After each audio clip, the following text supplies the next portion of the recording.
আমারই চেতনার রঙে পান্না হলো সবুজ, চুনি উঠল রাঙা হয়ে। আমি চোখ মেললুম আকাশে, জ্বলে উঠল আলো পূবে পশ্চিমে। গোলাপের দিকে চেয়ে বললুম, সুন্দর সুন্দর হলো সে। তুমি বলবে, এ যে তত্ত্বকথা, এ কবির বাণী নয়। আমি বলবো, এ সত্য, তাই এ কাব্য। এ আমার অহংকার, অহংকার সমস্ত মানুষের হয়ে। মানুষের অহংকার পটেই বিশ্বকর্মার বিশ্বশিল্প। তত্ত্বজ্ঞানী জপ করছেন নিঃশ্বাসে প্রশ্বাসে।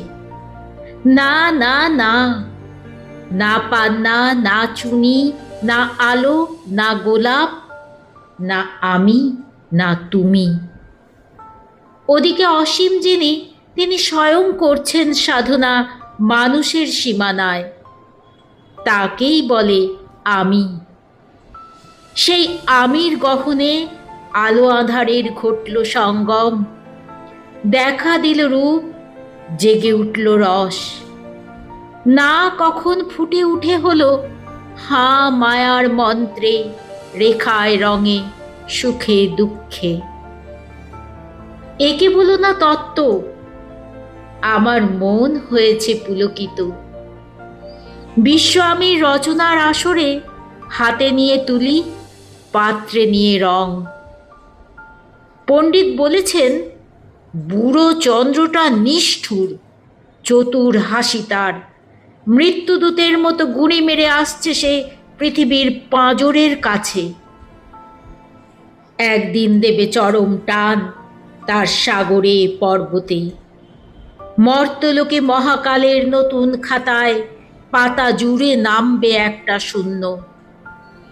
গিলে ফেলবে দিন রাতের জমা খরচ।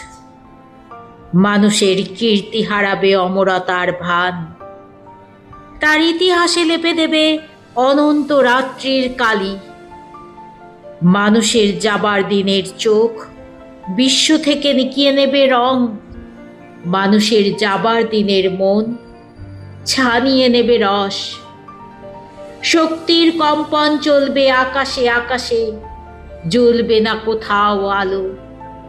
বিনাহীন সভায় যন্ত্রীর আঙুল নাচবে, বাজবে না সুর।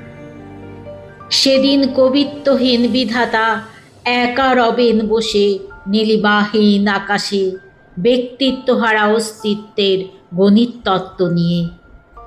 তখন বিরাট বিশ্বভুবনে, দূরে দূরান্তে, অনন্ত অসংখ্য লোকে লোকান্তরে এ বাণী ধ্বনিত হবে না কোনোখানেই, তুমি সুন্দর, আমি ভালোবাসি। বিধাতা কি আবার বসবেন সাধনা করতে যুগ যুগান্তর ধরে? প্রলয় সন্ধ্যায় জপ করবেন, কথা কও, কথা কও। বলবেন, বলো তুমি সুন্দর। বলবেন, বলো আমি ভালোবাসি।